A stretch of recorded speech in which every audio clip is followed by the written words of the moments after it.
What's up? Welcome back. Today I have a very special guest with me. Bryan Stark has driven probably tens of millions of dollars in revenue for e-commerce brands. What's a little bit different about Bryan, though, compared to my normal guest, is he does it without increasing your ad spend, simply by helping e-commerce brands improve the retention, improve their subscription programs. So, you sell the drink. Right now, people just buy one 6-pack and they're like, yeah, I'll buy some more later. Bryan says, no. Let's get these people on subscription, get them buying from you every month. That's right. Right from the start. Yeah, right from the start. Well, that's cool. We'll get into that. But the format of today's episode is fun. So we're going to do something a little bit different. We're going to do what I call a problem solver episode. Let's do it. Here's how it works. I told you beforehand, I'm not springing this on you for the people who are watching. Each of us has a couple problems we're working on, some stuff that we're, our brains are tinkering on at the moment. And I think the value of this is people can kind of hear how successful people, how entrepreneurs work through the problems and solve the problems that are put in front of them, because everybody's got something they're working on. Even the most successful entrepreneur has it. So we're both going to kind of say a couple of the ideas that we have, and we'll pick the one that we think is most interesting, and we'll run with that. So sweet. I'll start with a couple of mine. So one of mine that I'm working on right now is at Triple Whale. So, and I think you know what Triple Whale is. So at Triple Whale, it's a software for e-commerce brands. I am in charge of coaching and consulting. Yeah. So I consult the brand owners. And it's just growth consulting, growth coaching, for their marketing to help them grow. We're having a hard time. I think I'm having a hard time positioning it or getting the right product market fit for it or something. But people are having a hard time sort of like saying what the value prop is of like, let's get on a call every week so that I can help you. Okay. Right. So that's one. Do you have follow-up questions? No, I was just going to say it's timely with Twitter and LinkedIn having a meltdown over Klaviyo's professional services for email. Which is, we're technically also called professional services. Right. I mean, of course, in every but it's a different play. I used to work in enterprise MarTech as well. Yeah. That had a pretty significant professional services team. Yeah. So so it was huge at WordStream. One of our VP of revenue, I think, is from WordStream, or I probably got that. He might be our CRO. But so that's one, is just like finding the product market fit, right? Obviously, Klaviyo's doing a thing right now in e-commerce. We're not really trying to go that route where we're sort of ousting some of the agencies. Right. So that's one that I'm dealing with. Another one, I'll just say it's a personal life one, right? We could tackle that just for fun if we want. Yeah. Let's see where it goes. So I've noticed that I have this habit when I work at home where when I think, I pace. So I get up from my desk and I pace. And so I have a desk, or I have an office. The office is just kind of off the living room. And like all new houses, our living room and kitchen are an open floor plan. Right. There's no walls in new houses. I don't do walls. It's just one big open thing. What happened to walls, man? Yeah, no, that's an old concept. Yeah. There's one big open floor plan, and I'll walk out of my office and I'll pace into the kitchen and I'll snack. And it's, not great. Like I have pretty good exercise habits, decent eating habits when I'm choosing meals. Yeah. But I will snack on things that are quick, convenient, and not healthy. Yeah. And it's not like a choice thing or a will thing, because it's like a sub process that's running. Okay. Like I'm thinking of something else, but I have this weird sub process. Oh, okay. Right? So your mind is distracted. You're somewhere completely out. Yeah. So it's not like if I could stop and think, it would be a willpower thing, and I could just not. Right. But I'm like distracted. I'm trying to work through something in my brain. All right. So those are kind of my main two, maybe I have some other ones, but, those are the main two I'll give. And the fun thing about this is if we don't pick one of those, somebody listening is like, hey man, I can help you with the snacking thing. Some fitness bro coach guru out there wants to DMs. Slide in the Twitter DMs. I'm sure you've got a lot. You know what? Just quickly on that, one of our clients is Tommy Chong CBD. Nice. So we work with Tommy Chong. He's got this great story about, as you can imagine, Tommy smokes a lot of weed. Right. And so he does. You know what? You'd never expect it. Never would think. But munchies come with that. Right. So he's got this fun story that we tell often in emails about how he finally stopped overeating with the munchies. Oh, are you just going to solve my problem right now with one story? You know what? I mean, maybe Tommy Chong's going to slide into maybe Tommy Chong. Yeah. But he, I mean, it's, I think that any kind of like person, any of the fitness coaches or whatever, would probably give you something similar, which is just like, don't buy those kind of snacks. Yeah. Right. And so he just stocked up his fridge with broccoli and carrots and like stuff, hummus and stuff. And then you don't snack on the healthy stuff. Instead, you just don't snack. Right. Yeah. Right. Because I came to the realization last week that being adult is either being hungry, eating not yummy food, or being fat. You got to choose. It's like one of those three things, or you perfectly balance the three and you're good. But I don't know, man. Perfectly balancing the three. Yeah. I'm a new parent too. Yeah. And so I'm getting to that like classic dad cycle of just scarfing food. And that's because I always would like, well, and as they start to get older, it's like, then you become cleanup guy. Right. Like, oh, you didn't finish your chicken nuggets? Yeah, I could eat a couple nuggets. Yeah, I used to give my dad crap for like how he'd shovel food in. And now I get it because it's just kind of conditioned. Yeah. To like, okay, if I have food in front of me, I don't know how long I'm going to have to sit here and eat. Right. So I'm just going to pound it. Got to hurry. So I feel like maybe slowing down have some mindfulness there. Maybe you start each meal with a meditation session. Yeah, a little meditation. All right, what you got on your mind? Okay. So two things, I guess both business related. Like you mentioned, I run a e-commerce subscription growth agency. And one thing that I am really interested in investing a lot of time and energy in this year is YouTube. Okay. And so organic YouTube. Yeah, organic YouTube. So I'm pretty active on social medias like LinkedIn specifically, and doing short form video content, things like that. But I really want to start getting into longer form content. And I don't have a lot of experience with YouTube. So I think the thing that I am trying to decide right now is from a strategic standpoint, I like the idea of doing something fun and entertaining. Yeah. That's not just like how to. Dude, I would love to get into this, but and I think you're a perfect person to talk to, because I don't want to just do the normal. My heart says I don't want to just be like, here's how to optimize your cancel flow in Skio, right? As a YouTube channel, you get 100 views on that video, but those would be 100 quality views, probably. Yeah, I mean, I'm not saying they're bad views, but I like I listen to other podcasts like How to Take Over the World. If you've heard of that, like history stuff, and I'm just like, oh, I love How to Take Over the World. Man, there's so many cool concepts. I'd love to do something that's more interesting. Yeah. That's sort of tangential to what we do is at 100 Celsius. Yeah. Just kind of not sure, like, what's, if you can only invest your energy in one place, what are you doing in that to start? So that's one. Thing two is I want probably our biggest goal this year is perfecting our ongoing subscription growth service. Okay. And it's funny, we're a subscription agency, and we're harping on, prospective clients and brands like, hey, if you're going to invest that money in acquisition, all things considered, why not drive them to a subscription offer where you have the built-in retention, where you can bring people back, right? So get people in on continuity from order number one. But, the way that we have our process structured, we do have a retainer service. We have kind of an initial consulting sprint. Then typically most brands hire us for more of an accelerated build out process. Okay. So we have like kind of, we build out the roadmap, custom plan, and then we help them implement all of that stuff fairly quickly in kind of a defined sprint. We, on the back end of that, we typically will work with brands on an ongoing retainer service to basically be their on-tap subscription partners, subscription growth. And then that's just like a lighter fee, basically. It's a lower fee, right?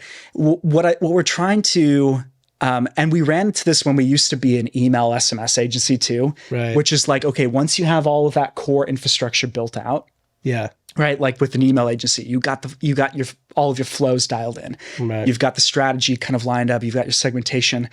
Like, what are you doing to drive value on that side on an ongoing basis?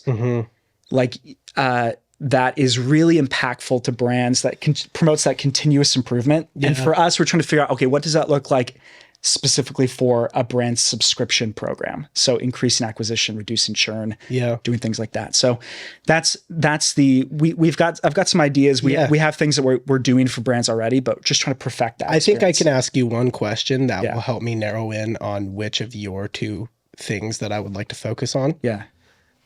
How does your pipeline build right now? Like, how do you find in like from don't know you to closed, how do you find and prospect and like sell new customers right now? Yeah. Right now it's actually a lot, mostly inbound through places like LinkedIn, social media, and then referrals have been a big one. So we're pretty looped in with some of the subscription apps on their partnership team, and kind of really focused on becoming one of those top partners to help our tech partners create better case studies for their platform. Okay. But I would say that pipeline business development, is definitely a huge focus of ours this year. Yeah. And something that we're really trying to crack and really blow up, and getting the word out more about what we can do for brands. Yeah. Okay. So, both of because I think if you're talking to me about like, how do we refine our offering and make our offering better? That comes from one of two places usually. And that is like, either I'm looking to maximize my offering because I don't really have as much like new lead flow as I'd like. Because I'm, mainly working off referrals, and that's unreliable or something like that. Or it's coming from a place of like, I actually am kind of systematizing this lead flow so I can get a little bit more, like I have a little bit more reliability in how much new opportunity I'm going to have. So how do I streamline the back end so that I don't have to be involved in as much? Right. I think it's probably coming from one of those two places. Am I right? Like, yeah, I think yes. And also I think on that second point, a little bit of PTSD from when we were more of like a full service email SMS agency. Yeah. One of the challenges we had with that business model is we would plug in and basically take over a brand's entire, retention department. Okay. And that's a really tough thing to service and grow as an agency. Yeah. There's a ton of scope creep. Half your time is spent on project management. Yeah. Especially their project management as a client, like dealing with deadlines, and, changing product launch things. And so I think it required a lot of people, a lot of time. And that's something that we are trying to sort of intentionally move away from. Yeah. And so I think trying to figure out what's that right balance of price point, what's required on our end, where can we have a huge impact, but isn't necessarily, as personnel intensive as like what we used to do. Okay. So I'm gonna ultimately allow you to choose which. I would like to attack one of your two problems. Okay. Maybe more than I would like to attack mine. Unless you're passionate about attacking professional services, snacking problem, or professional services. Yeah. But I'm going to let you choose, and I'm going to give you this caveat. I think that I am only semi-qualified to help you with like your YouTube strategy. Yeah. But I have lots of, I have a lot of study in this department. Yeah. And I have like a little bit of success, but not a ton. Right. And I've been very adjacent to people that have a lot more success, but like, I feel sort of like maybe a 6 out of 10 qualified to help you with that. Sure. But I can kind of unload, like that will be a more fun problem to jam on, and will probably ultimately make the video of this episode do better. Or we can attack your like agency offering problem, which I feel like more like a 9 out of 10 qualified to really speak to. And because that's where a lot of my experience is. It will make this a little more boring, but like for like the deep listeners, they'll be like very into the episode. So I'll leave that with you. It's not an easy choice. It's not an easy choice. Which one's like for you more the problem that you're more like, yeah, I'm like more fired up about this? Well, I will say that we have something that's working for the ongoing retainer service. Yeah. And it's not it's not like the most pressing problem right now, actually, because it kind of, the way that we typically, most brands, like most of our engagements are structured, it has been sort of like the second or third thing that we do with them. Yeah. But so you know what, I actually kind of think that YouTube is like, this month, next month is like one of those big things. And I'd kind of like to talk about that. If we breeze through it, we just come up with some ideas. We can always come back if we have time. For sure. Yeah. Okay. So let me start here. And I started with asking you like what your current pipeline looks like. Yeah. Right now you get a lot of your leads through referrals, through like tech partners. Right. And, you know, just for like people who maybe don't follow along with that idea, you know, you have a service agency where you provide a service of helping companies improve their subscription revenue. Right. There are companies that there are tech that they need to put in place in order to do that. Right. Yeah. So that could be anything from like the text message marketing tool that they use, the email marketing tool that they use, to the actual tool that they use to like rebill subscriptions every month. Right. And so those tech partners refer you leads. Yep. And then in turn, you use those tech partners with the clients that you, so that's just kind of the summary for everybody. That's what you're getting leads that way. And then you're getting inbound through LinkedIn and Twitter. Yeah. Okay. So you already have an active content strategy that is producing consistent content on LinkedIn and Twitter. Correct. Okay. What does that cycle look like? Is it all written content? No, it's a lot of video. Okay. And carousels written. So actually I work with, this will be a fun shout out. I work with a good buddy of mine. His name is Adam Kitchen. He runs do you know him? He's in my zeitgeist. Okay, I know in the zeitgeist, right? Then the name pops up in mind. Yeah. So he actually has a really awesome, started a really awesome email retention agency called Magnet Monster. Right. And pretty recently he kind of has started this new business called Content Army, and it's a really cool model. Anybody that's listening, if you want content done, they're a great team to work with. But basically, we spend an hour every month. No association. That's a no association. No association shout out. Yeah. Just a pure shout out. Just a pure shout out. We spend an hour a month. We record the video, prep questions in advance, and then their team just kind of chops it up, syndicates it into a bunch of different shorts and things like that. So that's working pretty well. Yeah. It's, you know, like any kind of content, it's like a longer tail thing. Yeah. But it's consistently producing some inbound. It is, yeah. So you have a way of getting inbound leads. That's great. Yeah. Do you yourself do any lead nurture? Like, do you keep an email list, a newsletter type of thing? Yeah, I do. And like have, you know, a CRM and follow up with people as well. Okay. But yeah.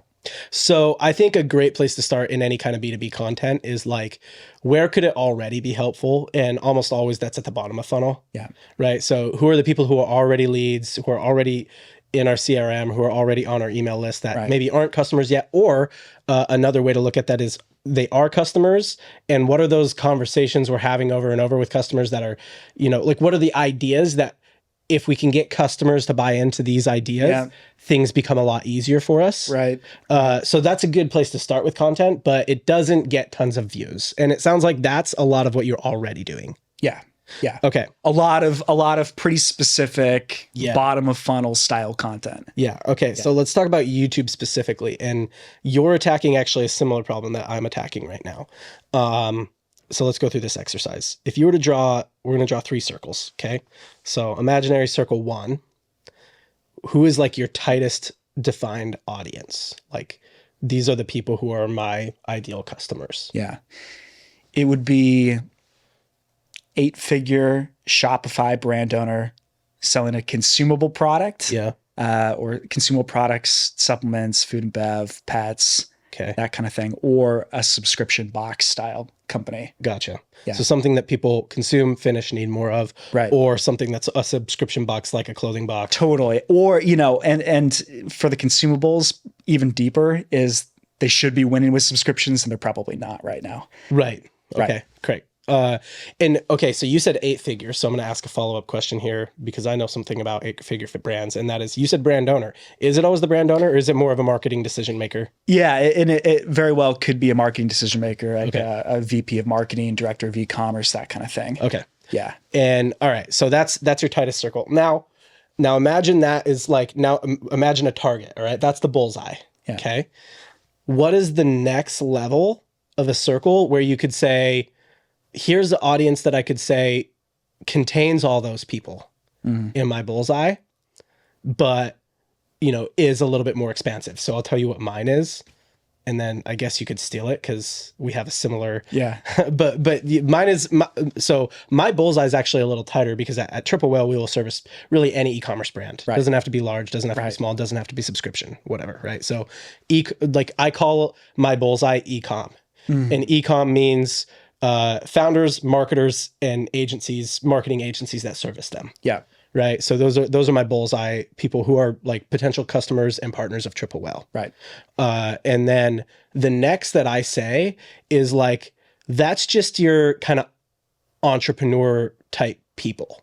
Right. So that contains all of my bullseye, but like your entrepreneur and digital marketer kind of like make money on the internet type people, not necessarily like and some of them will be like your hustlers new to make money online type of people, but like the Tom Hardy pictures on Instagram type people or whatever. But think about that we're getting a little bit broader there. Now you're going to make some content decisions that makes the content appeal to a certain group within that circle. So think about the circle as all the people who would be in there. So all the people who would be in mine are like your digital marketers, people who want to make money online, general entrepreneur type people, the kind of people who are just getting that, like that entrepreneur online money making content is in their zeitgeist, right? They could be getting Hermosi content, they could be getting whatever. And that I might be getting a little more broad into the outside circle, but that's sort of my second circle. Yeah. Yeah, and it's kind of tough for me too, because when I think about, and this is where, you know, the size of company really matters. Yeah. If you're talking about like a 7-figure, like low 8-figure brand, that's probably that entrepreneurship. Yeah, like sort of probably similar to you, but you know, having that experience in, you know, more like enterprise as well. In my background, it's like you kind of realize like, okay, when you start going higher up, it could look a lot different, and just like that sort of entrepreneurship mindset may not, like the founder has that, like the CEO probably, but like they're probably not the decision maker. Yeah. And then you're talking about like, okay, if you're a director of e-commerce, VP of marketing, what are some commonalities? Yeah. Right. What are some commonalities that kind of person that's like, say, you know, your brand is doing 80 million a year, like, and you know, you have pretty aggressive targets you need to hit. Yeah. Subscriptions are a big thing. You've got a lot of, it's a lot of cogs in the machine, it's kind of messy. Like, I think, you know, so you're having a hard time defining that second circle. Right. So I think that yours, so I said mine, right? Because my higher circle, and I'm going to get to this in a second, like there's a point at which me, John Coyle, the person, diverges from Triple Whale. I am not a brand. I know. You are not Triple Whale. I am not Triple Whale. You're not a whale. I'm not even a whale. I'm a human. But there's a point at which it diverges. So I told you my second circle, but like Triple Whale's second circle is going to be people who are like generally plugged in to like the retail physical product industry, the creator economy, and tech. Yeah. Consumer tech and the creator economy, people who are kind of generally interested in that kind of stuff. Right. And that's where like our podcast, Well Informed, I don't know if you've seen that, but like we cover a lot of like, you know, Marquez Brownlee collabing with Ridge or Mr. Beast chocolate brand, like that kind of like more consumer tech, consumer news, creator economy news type of stuff. Yeah. Right? Yeah. No, that's a good point. Like interest in whether it's like the recurring revenue space, interest in consumables. I like, you know, I'm going to Expo West next week and like that kind of thing, like natural products, consumables. Okay. Yeah. That sort of encompasses a lot of the type of people that we're looking for. And then, so your second circle is probably people who are just generally interested into like, how do you market or how do you sell consumables? Yeah. Right. And that could be, I mean, like, dude, there's a girl I went to high school with, I like just saw on Instagram the other day is like selling, she's like a like Hawaii yoga hippie all the way. Yeah. She's like selling like sea salt thing. I don't even know what they are because I'm not in that market, but like, I'm like, man, everybody can be an entrepreneur now, right? Like that anybody can be into selling something that they put in their body and they're passionate about, put in on around their body and they're passionate about. And right. So I think that's a good second circle for you, right? Is that kind of consumables space. Now let's go one circle wider, and this is where yours is gonna really diverge from mine. So I don't know if I'm gonna try and help you through it, but one circle wider and say now who is like an even broader circle that encompasses those other two. I have an idea, but I want to hear what you might have. I don't know if this is too meta, but just kind of like, this is a brainstorm. People that like learning. Yeah. They like are curious and they are. That's good. I think about me. I'm when I've thought about the YouTube channel, I've been thinking about what are my own consumption habits on YouTube. Yeah. I am in e-commerce all day, every day during the 9 to 5, but on the weekends and in the evenings and stuff when I'm listening to a podcast, I don't necessarily want to like sit down with a cup of coffee on a Saturday morning and like listen to an e-commerce podcast. Yeah, listen to how do I optimize my ad account and it's like I'm a little bit more, which is exactly why I don't love doing that with this podcast. Right. It's one of those things where it's like if I want to learn something or I need to know how to do something, it's more of like an on-demand learning thing. Yeah. I prefer to listen in my free time, the stuff I really am passionate about. I like listening to stuff that's like entertaining. I'm learning something about like history or physics or like whatever, something that, and if I can get like a nice business nugget or an idea out of that, that's great. You, like many people who are similar to you, realize that your best ideas often come from adjacent worlds, not your world. Like you're too entrenched in your world to really get a new idea out of it. Totally. And it's like the best ideas, the best strategies, it's like nothing's new, right? And so like one thing I've thought is like, we were talking before about podcast, How to Take Over the World. It's like lessons from like great leaders or, people in history. And like, I really love that concept. And I've thought like, oh man, like what if there is some sort of, content idea where you could like break down organizations from the past or like that had amazing recurring revenue, but it was kind of like a history or like recurring loyalty, like sort of tangential to that, like customer loyalty. I mean, you could get into, loyalty, you could get into not just customer loyalty, but like what creates loyalty. Right. Why were the 300 Spartans so like that's right. loyal to the cause? That's right. Like what's like fundamentally when you drill it down, like what causes a customer, a member of an organization, whoever to be loyal to a person, an organization, a company, that kind of thing, and have that behavior. It's interesting. And that's the kind of thing I'd get really fired up about. Yeah. It's all, but I wonder too, from like, ROI on the time, is that where I wouldn't want to spend the time? Into some lift. Yeah. Yep. Yeah. Is that where you want to spend your time, or is it like a combination or whatever? And I guess the answer could be all of the above. Yeah. So you're jumping the exercise a little bit. Yeah. Because the exercise is to define the audience. So let's talk about what we have here. We have e-commerce marketers, decision makers in brands that have either subscription boxes or have some kind of like consumable product that you run out of, something that seems natural to go on subscription. Right. Next level out, we have people who are generally interested in selling the thoughts and economics around how you sell things that you put in your body. Right.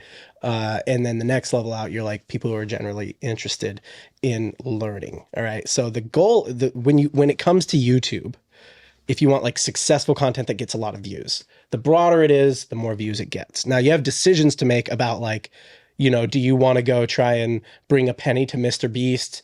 Like that has nothing to do with your business, right? You might get some views, right? But it has nothing to do with your business. Sure. So like some of the most successful people that I've talked to at this, there's a guy who runs a channel called Film Booth. His name's Ed Lawrence, and Film Booth itself has like 2 or 3 million subscribers, and he teaches specifically, like more specifically, he teaches people how to get views on Film Booth. But more specifically, his main business is teaching like educational content creators how to like what their YouTube strategy should be, right? So the question you're asking me, all the questions you should actually be asking him. Sure. But I'll try and distill it down.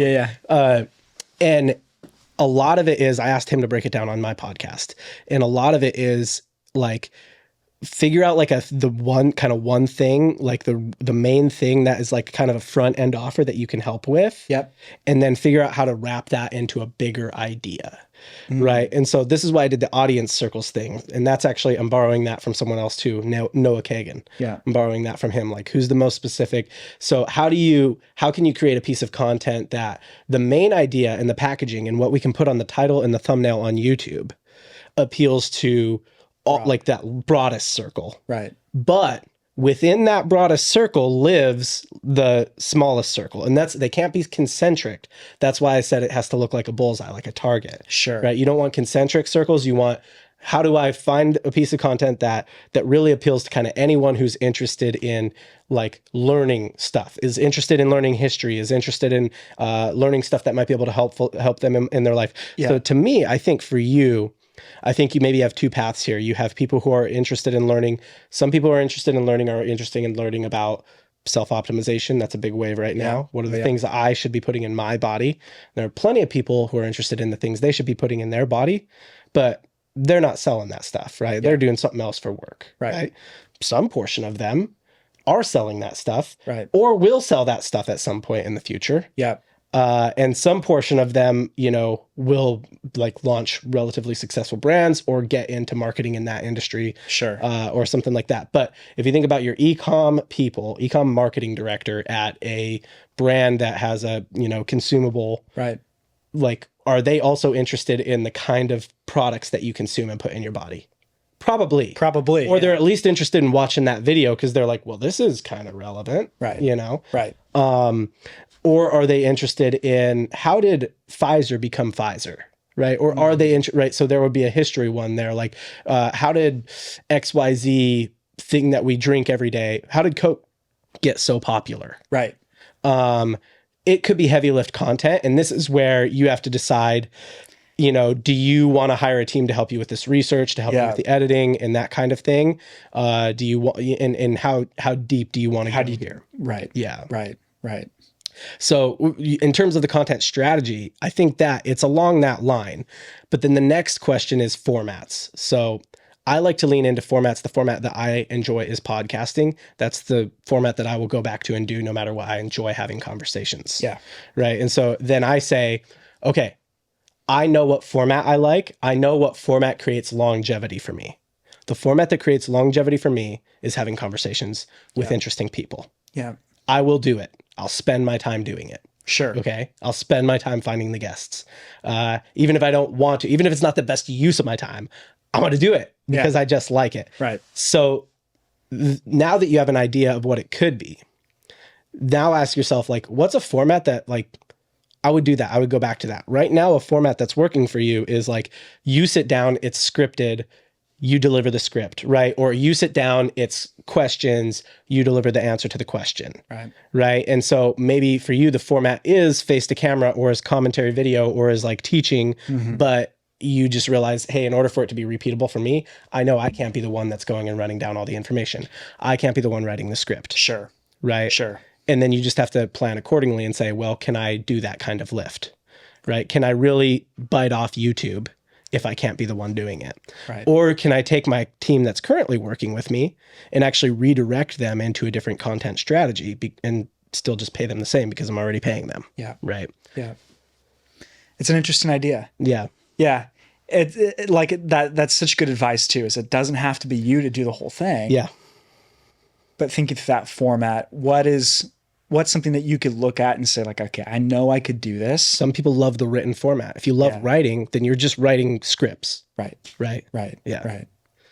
And so, yeah, think about the format that you really love. And then So a piece of wisdom that I got once from, I just pull wisdom from everyone else. None of this is me. Yeah.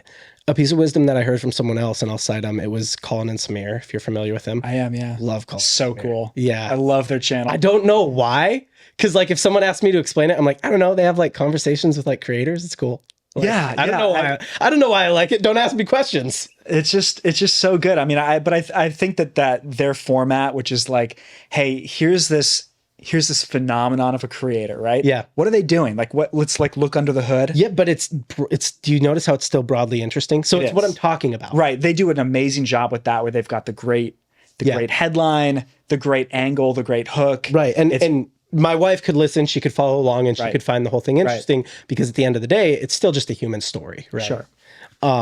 So that's, I mean, I think that what you are looking for, like, and I think I heard them say on an episode of their like more direct show, they call it creator support. It's like a tighter audience. Yeah. They said like, don't chase virality.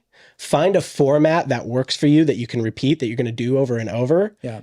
And then within the confines of the format, try and get as viral as you can, right? And you get more viral by one, making the content more broad, but then also, you know, creating a really strong hook, a really like, you know, great curiosity gap, telling a really great story, like, you know, lots of ways. The book Contagious is a great resource for, you know, things that go viral and stuff like that. But like start with the format that will be repeatable, because if you do like stunt content, for example, very popular on YouTube. Right. If you're like, I hated that. He talked about how they did that. They did a challenge once where they're like, we're going to give ourselves 48 hours to meet the owners of XYZ channel. And they did it. And they're like, the video did pretty well, but we realized like, we're never doing that again. That was so stressful. Yeah. Like, we hated that. We didn't sleep for a couple days. Don't want to do it at all. Right. Yeah. So then it's like, okay, interesting. That gets views, but we can't live in that format. So we have to find the format we can live in. And then within that format, focus on how do we get as big and as broad and as viral as we can within this format, right? Yeah, I love that. Choosing the format, choosing your constraints. Yeah. And I think that the creativity loves constraints. Creativity loves constraints. Yeah. And that's something that I've seen so much in my own life and the business and stuff, is like when you go tighter, you give yourself those constraints. You really, it almost is like liberating. Yeah. Because a lot of decisions don't have to be made. You just have to make the decisions within that. Yeah. So I think if you're, you know, if I'm looking at what you're doing now and maybe how you could adapt it, I almost wonder if, you know, you sit down once a month and you have a team that basically comes with a set of questions for you. Yeah, we sort of collaboratively prep them in advance. Okay. It's a great system, but I do have some filming studio type stuff capability. So I can film things. Yeah. But I think that, you know, the roadblock to that is like, I've had these ideas for like, okay, this is a pretty heavy lift content idea, but finding the time to do the research, do the script, do all that. Well, there are services that help, right? But you know, and that's one of the things I say is a benefit of listening to my podcast is I'm like, hey, I try and if we're doing episodes like this, look, if you got a solution, look, if you've got something for me, he's gonna plug his Twitter handle here in just a second, so you know where to find him. Yeah, but I think that what you could do that maybe is just an ad. Like, could you maybe ask yourself, could you take the current process that exists and find a way to say, oh, can we already just follow the current process, but figure out a way to basically like, what's the title and thumbnail of this video? Right. And like, that's actually helped my podcast episodes a ton. And I've had some that get more views because of it, because I'm, instead of just saying like conversation with Bryan Stark, we talked about it for a second before this. I'm like, what's the title and thumbnail of this video? Yeah. And I think about it beforehand. And then I kind of have one, and maybe a better one presents itself during. But ultimately, it's like I know what I'm trying to deliver on when I start, right? And I know what bridge I'm trying to. So even if your content is already for your like customers, the people who are on your email list, you can say, okay, how do we package this thing that we're about to film? You're about to ask me this question, and I have an answer for it. How do we package that idea into something a little bit bigger and broader? And how do we throw a title and thumbnail on it that would be more broadly attractive to my second circle? or my third circle. Right. And at least give it a chance of getting some views. And then, you know, if it doesn't, it doesn't. That's fine. It still serves its purpose of being good content for my core audience. Yeah. But gives it a chance of getting some views. But it's still at the core of the same content. We're delivering on whatever title and you know, don't be outlandish. Right. Don't be like, you know, I dove off a 2,000-foot cliff and this is what happened. This is what I learned about this is what I learned about business from doing it. Right. And then you're like, I didn't do that. Yeah, no. So don't do that. But like, you know, like be reasonable, be able to deliver on that. But ask yourself maybe at the beginning of the current process, like if each question equals one video, right, what would the title and thumbnail of this be?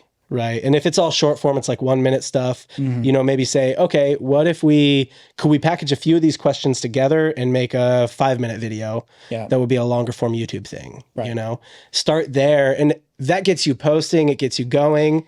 And then optimizing something is always easier than creating. Yeah. You know what? That's such a good point there is like, it, you know, you don't have to go like 0 to 100. Yeah. Right. Or like if I'm already doing short form stuff, go from 60 seconds to 5 minutes. Yeah. Versus like putting that pressure on to do like a 20 minute, you know, video essay on like whatever, right. like it's just too much. Yeah. It's just a lot to pull together. And I think kind of getting those reps starting, getting the process going, I think is just like anything, just getting started really. Trying something. Yep.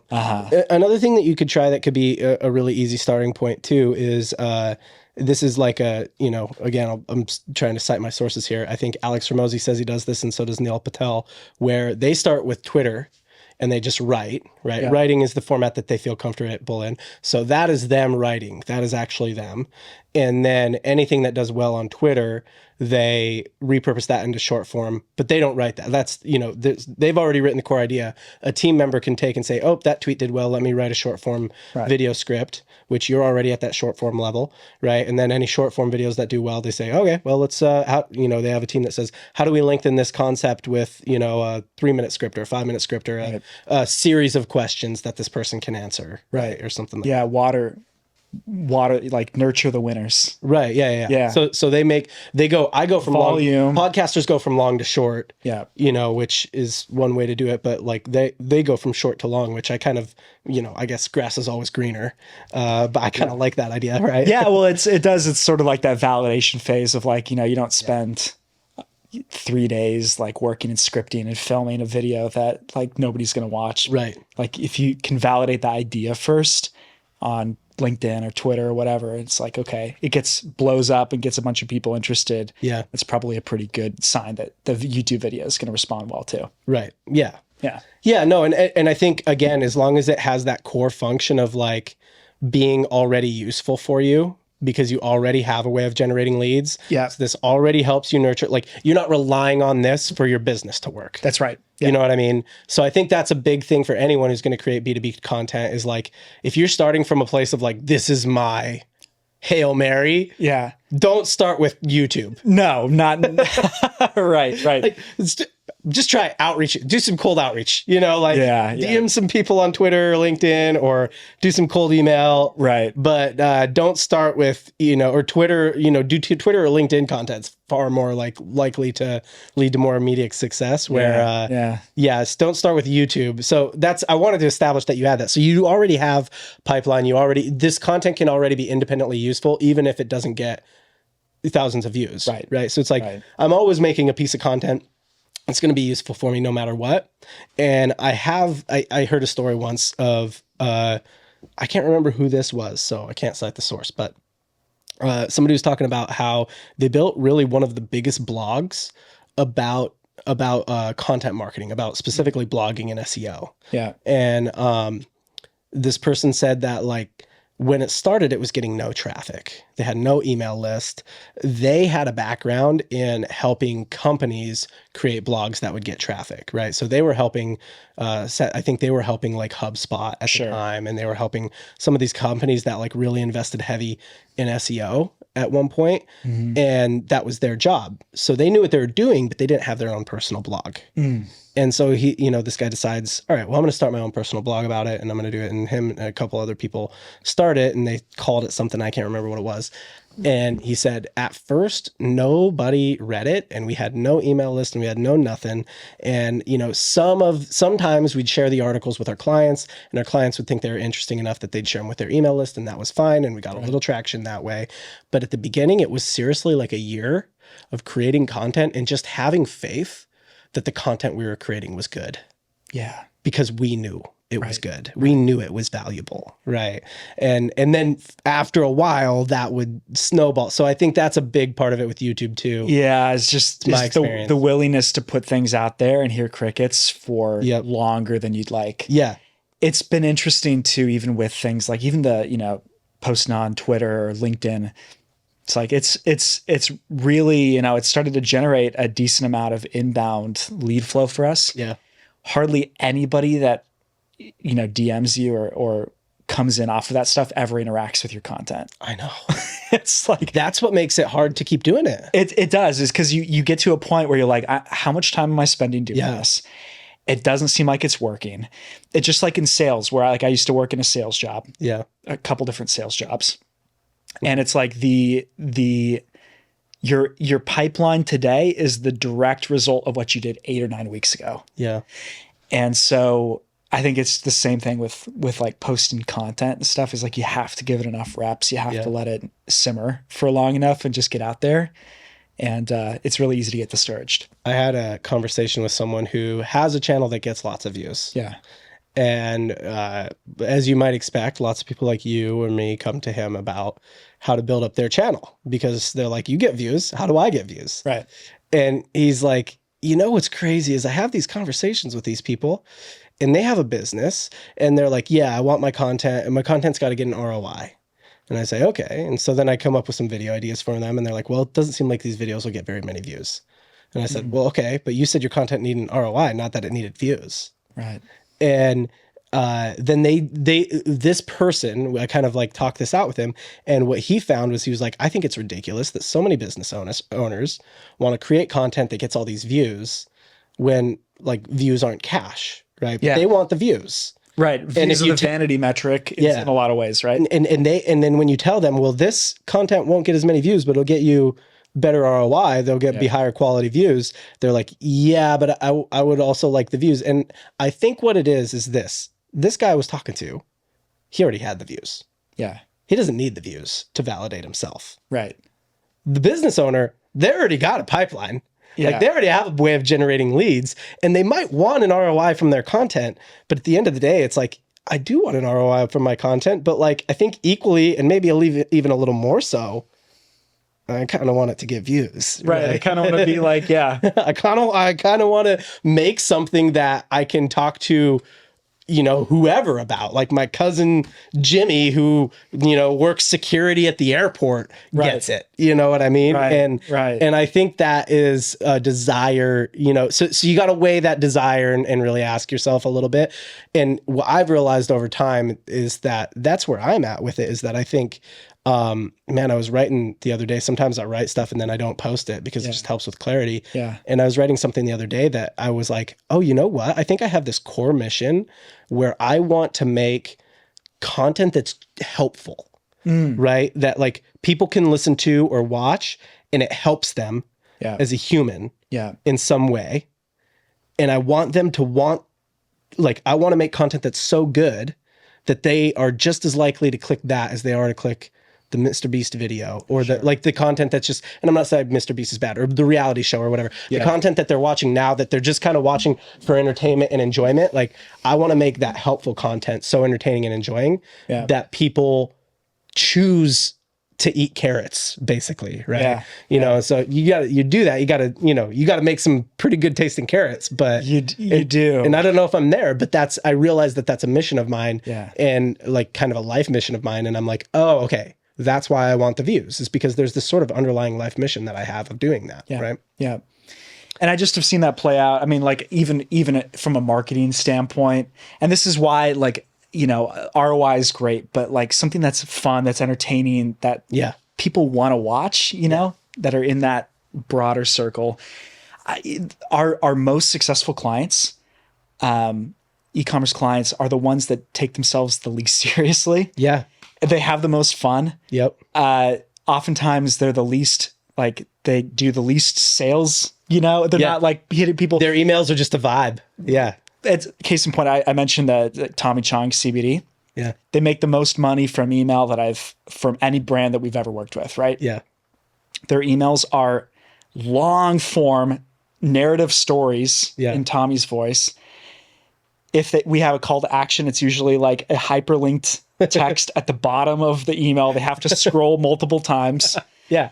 And they do so well. Yeah. Like makes, you know, so with just loyal customers. And the reason is people look forward to reading those. Like we have, you know, hundreds of thousands of people that like genuinely look forward to those emails. When we like, we'll have 400 people respond to an email when we ask a question. I mean, you've got to have a pretty skilled copywriter to write that, but if you think about it, you know, and it's not Tommy writing it. They don't know it's not Tommy writing it, I'm sure. But this is like one of the most successful actors, directors, you know, of all time. So it's like, attach that. Oh, he's going to tell me a story. Great. I'm in. Right.